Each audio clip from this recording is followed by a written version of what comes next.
장클로드는 제네바에 있는 WHO 심장질환 전문연구원이었습니다. 프랑스 디종 대학을 다니면서부터 박사과정을 받을 때까지 심장질환 연구에 매달렸습니다. WHO에 근무하기 전 장클로드는 대학을 졸업 후 제네바 병원에 근무하며 경력을 쌓았는데 그 이후로 본인의 경험을 사회에 봉사하고 싶다며 WHO에 지원하게 된 것입니다. WHO에 근무하면서 그는 항상 출장을 다니며 바쁜 일과를 보내고 있었고 손에서 책을 놓지 않았습니다. WHO 인근 식당에서도 커피숍에서도 항상 그 곁에는 보건의학 책이 함께 있습니다. 성격도 가정적인 성격이라서 해외 출장을 다녀오는 날에는 항상 자녀들을 위해 공항 면세점에서 아이들 장난감이며 선물을 사왔습니다. 장거리 출장이라고 해서 항상 비행기만 타고 다니는 것이 아니었고 가끔 승용차를 타고 비포장길을 출장 갈 때도 있었지만 장클로드는 불만하지 않았습니다. 부인도 이렇게 열심히 사회에 봉사하는 남편을 뒷바라지한 지가 벌써 18년이 되어가고 있었습니다. 그런데 부인은 가끔씩 급한 집안일로 남편에게 연락하고 싶었지만 남편이 항상 장거리 출장과 바쁜 스케줄로 연락하기 쉽지가 않았습니다.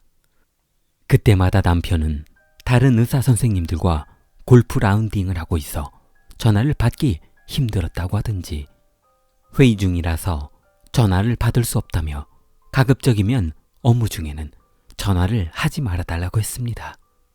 머리도 좋았던 장클로드는 소액 투자로 돈도 많이 벌었습니다. 평균 투자 수익률이 18%에 달할 정도였습니다.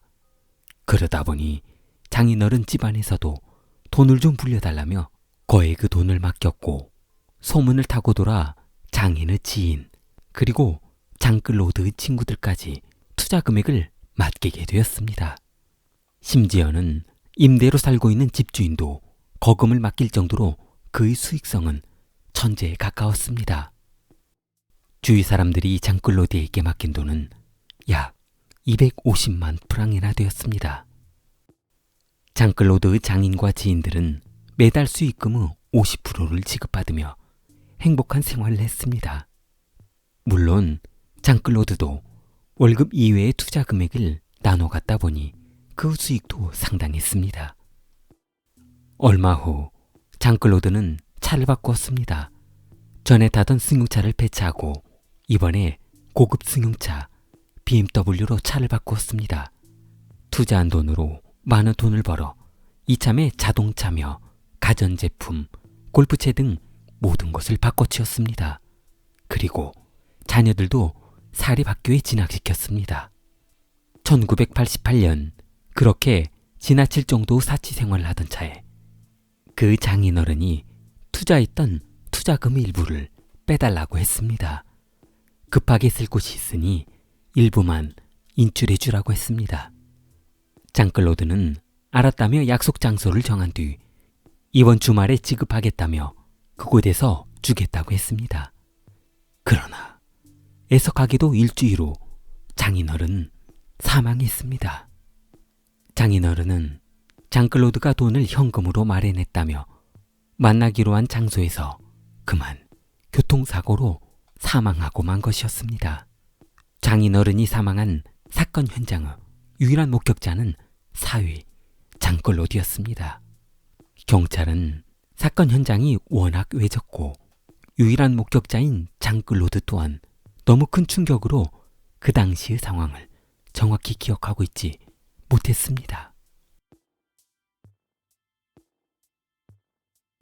수사는 난항을 겪으며 결국 범인을 잡는데 실패하고 말았습니다. 그렇게 장인어른이 허망하게 사망하고 장모님이 혼자 살다 보니 장모는 외로웠습니다. 사위는 장모에게 이렇게 큰 집에서 혼자 생활하는 게 힘들지 않냐며 물었습니다. 그러자 장모는 그렇지 않아도 이 큰 집에서 혼자 지내려니 항상 불안한 마음으로 생활했다며 기회가 된다면 남편도 없는 이 집을 처분하고 작은 집으로 이사 가고 싶다고 했습니다. 장클로드는 장모님이 거주할 만한 곳으로 집을 한번 알아보겠다며 발벗고 나섰고 한참을 알아보던 차에 장모가 거주할 만한 적당한 집을 찾아냈습니다. 장모는 그 조그만 집으로 이사를 하게 되었는데 이전 집을 팔면서 많은 차익이 남게 되자 장모는 고민이 생겼습니다. 그냥 가지고 있자니 얼마 못 가 생활비로 없어질 것 같고 은행에 넣어두자니 이자도 얼마 안 나오고 그러던 차에 사위가 생각났습니다. 장모는 집 한 돈도 좋은 곳에 투자해서 목돈을 마련해달라며 부탁했습니다. 장클로드가 거주하고 있는 집주인이 장클로드를 찾았습니다. 그녀가 급하게 쓸 돈이 있다며 이전에 맡겨놓은 투자금 90만 프랑을 돌려달라는 것이었습니다. 그러나 장클로드는 집주인에게 차일피일 지급을 미루며 피해 다녔습니다. 그런 생활이 계속되자 집주인은 혹시 본인의 투자 금액을 지급할 수 없는 상황이 아닌 것 아니냐며 꼬치꼬치 따졌습니다. 집주인은 장클로드가 돈을 돌려주지 않자 혹시 다른 투자자들도 돈을 돌려받지 못한 것이 아닌가 하여 이곳저곳으로 수소문을 하고 다니기 시작했습니다. 그러자 이 소문을 듣게 된 친구는 모든 사람의 운명을 결정짓는 사건을 만들어 버렸습니다. 1993년 1월 초 친구 우오망은 장클로드와 수차례 전화 통화를 시도했으나 그와 연락이 되지 않자 마음이 조급해졌습니다. 결국 장클로드와 만나기 위해 그가 근무하고 있는 직장 WHO에 전화해 보기로 했습니다. 그러나 우오망은 WHO에 전화를 건 후 충격에 빠지고 말았습니다. WHO에는 장클로드라는 직원이 존재하지 않다는 것이었습니다. 우오망은 말도 안 되는 소리 하지 말라며 직원에게 다시 물었습니다. 장클로드는 18년 동안 WHO에 근무를 했는데 이게 말이 되는 소리냐며 다시 한번 확인을 부탁했습니다. 그러나 돌아온 대답은 똑같았습니다. 우오망은 장클로드에게 투자한 투자 금액이 생각났습니다. 과연 그렇다면 과연 그는 투자금을 가지고 정말 투자를 하기는 했을까? 우오망은 차를 몰고 장클로드 집으로 갔습니다. 그러나 그 집에는 와이프만 있을 뿐 장클로드는 없었습니다. 출장 중이라는 것이었습니다. 우오망은 장클로드 부인에게 이런 상황을 설명해 주었습니다. 그러나 장클로드 부인은 그 말에 쉽게 이해가 되지 않았습니다. 만약 그가 다녔던 직장이 모두 거짓이라면 본인이 그동안 챙겨주었던 출장 가방이며 시간들이 모두 사기였다는 말인데 그렇다면 본인 결혼 생활도 남편에게 사기를 당하고 있다는 것인데 18년 동안 남편에게 철저하게 사기를 당했다는 생각을 하니 너무 큰 충격을 받았습니다. 며칠 후 부인이 이 사실을 알고 있을 리 없다고 생각한 장클로드는 출장을 마치고 돌아왔다며 피곤한 척 연기를 했습니다. 그러자 부인은 할 얘기가 있다며 장클로드에게 진실을 털어놓았습니다. 그날 밤 부인은 울분을 토하며 눈물로 나를 지댔습니다. 1993년 1월 8일 밤 장클로드는 안방문을 열고 주방으로 갔습니다. 장클로드는 주방을 두리번거리며 무엇인가를 찾는 듯 했습니다. 찬장에서 밀방망이를 꺼내 손에 쥐어봤습니다. 묵직한 밀방망이가 흡족한 듯 장클로드는 한 손에 밀방망이를 들고 다시 안방으로 들어갔습니다. 18년간 어느 누구에게도 걸리지 않을 것 같았던 완벽한 범죄가 이렇게 들통나버리자 장클로드는 흥분을 가라앉힐 수 없었습니다. 잠들어 있는 부인에게 다가가 그대로 부인의 머리를 내리쳤습니다. 부인이 혹시라도 다시 깨어날까 수차례 밀방망이를 내리쳤습니다. 피투성이가 된 그 안방을 뒤로하고 피가 툭툭 떨어지는 방망이를 바닥에 집어 던져놓고 미리 사두었던 총과 소음기를 넣어두었던 안방 옷장에서 총을 꺼내 들었습니다. 아이 방으로 들어갔습니다. 그 방에는 7살 딸과 5살짜리 아들이 있었습니다. 장클로드는 아이 방에서 일을 마친 후 차를 몰고 부모님 집으로 향했습니다. 두 도인은 아들의 갑작스런 방문에 조금 놀랐습니다. 반갑기는 했지만 마치 화난 표정을 한 아들의 방문이 이상하기는 했습니다. 어머니는 마침 아침 식사를 준비 중이던 차에서 아들에게 식사를 같이 하자고 했습니다.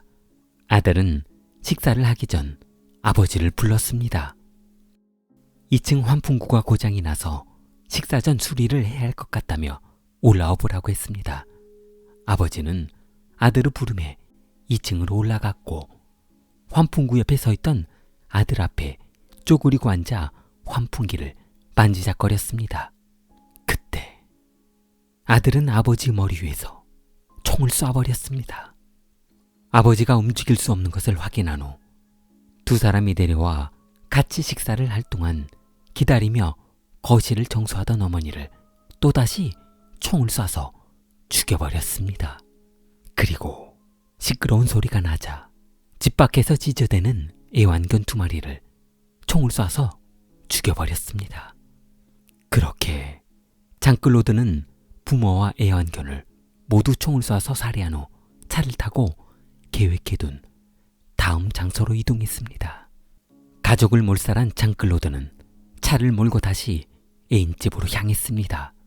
그러나 불륜녀가 집에 없자 살해를 포기하고 집으로 돌아와 이미 죽어있던 부인과 자녀들의 집에 흔적을 없애려 기름을 붓고 모든 것을 불태워버리려 계획했습니다.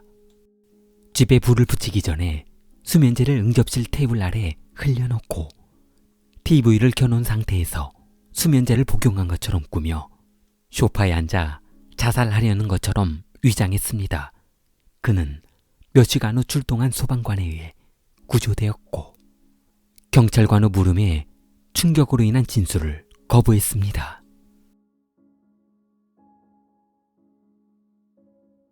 1976년 6월 장클로드는 의과대학의 시험을 봤으나 합격하지 못했습니다. 그러나 친구들과 친척에게 아슬아슬하게 의대에 합격했다며 거짓말을 한 것이 이 사건의 시작이었습니다. 그 이후 장클로드는 모든 이력서를 위조했습니다. 재학증명서와 모든 학위증명서를 위조했습니다. 그 위조한 증명서로 각종 해외 세미나를 다니다 보니 그 세미나의 경력이 붙어 그 경력으로 초대되어 강의를 하다 보니 이곳저곳에서 또다시 초청하게 되었고 근거 없는 이력서는 수없이 늘어만 갔던 것이었습니다. 그는 세미나에서 연구 결과를 발표했는데 대부분 신약 발표였던 것입니다. 연구한 적도 없는 신약을 이론으로만 발표하게 된 것입니다. 이곳저곳에 올라온 의학 기사를 짜집기에 그럴듯한 단어들을 섞어가며 학계에서 목말라하는 그 부분을 살짝 긁어준 것이었습니다. 그러다 보니 장클로드를 찾는 곳은 더욱 늘어나게 되었고 실제로 초청 강의 비용을 받아가며 해외 출장을 다녔던 것입니다. 부인도 그런 남편의 출장 가방을 실제로 챙겨주었던 것입니다. 그러나 실상 그 일과는 웃음밖에 안 나오는 일과였습니다. 출장 이외의 시간은 등산을 하거나 드라이브, 카페에서 차 마시기, 안마시술소에서 안마받기를 하며 시간 때우기를 반복했던 것입니다. 신약 개발이라는 소문이 돌면서 친구들은 그에게 앞다퉈 투자를 했고 심지어는 스위스 은행에 비자금을 예치하는 것을 도와달라며 요청했습니다. 이런 비극이 그에게 닥치기 전까지 장클로드는 아주 호화로운 생활을 지속했습니다. 시간이 흐르면서 그 거짓말도 수준이 높아져 주위 사람들이 본인을 신뢰할 수 있을 정도 수준까지 끌어올린 것이었습니다. 1988년 그날, 장인어른이 투자했던 금액 일부를 돌려달라고 했던 그날, 사실 장인어른을 죽인 살인범은 그 사위 장클로드였습니다. 돈을 돌려달라고 하는 장인에게 돌려줄 돈이 없었던 사위는 한참을 고민하던 차에 돈을 돌려주지 않아도 되고 그 돈을 모두 본인이 갖게 되는 방법을 고안해냈습니다. 장인을 죽여버리는 것이었습니다. 뭐하러 이렇게 구질구질하게 끌려다니며 속상해해야 하는지 이해할 수 없었습니다. 장클로드는 외진 시골길에서 일부러 약속을 잡아놓고 그곳에서 한참을 기다리고 있던 장인어른은 따분하던 차에 차 밖으로 나와 사위를 기다렸고 멀리에서 이 광경을 지켜보던 사위는 장인을 그 자리에서 죽여버렸던 것입니다. 사고로 위장하기에는 충분했습니다. 어느 누구 하나 목격자도 없었고 범행 도구도 완벽하게 버렸기 때문이었습니다.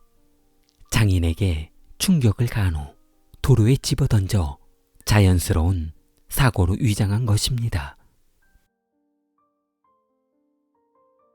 1995년 장클로드는 종신형을 선고받았습니다. 그러나 형을 마친 장클로드는 1915년 가석방 자격을 얻어 2015년 4월에 석방되었습니다. 좋아요, 구독 부탁합니다. 킬리였습니다.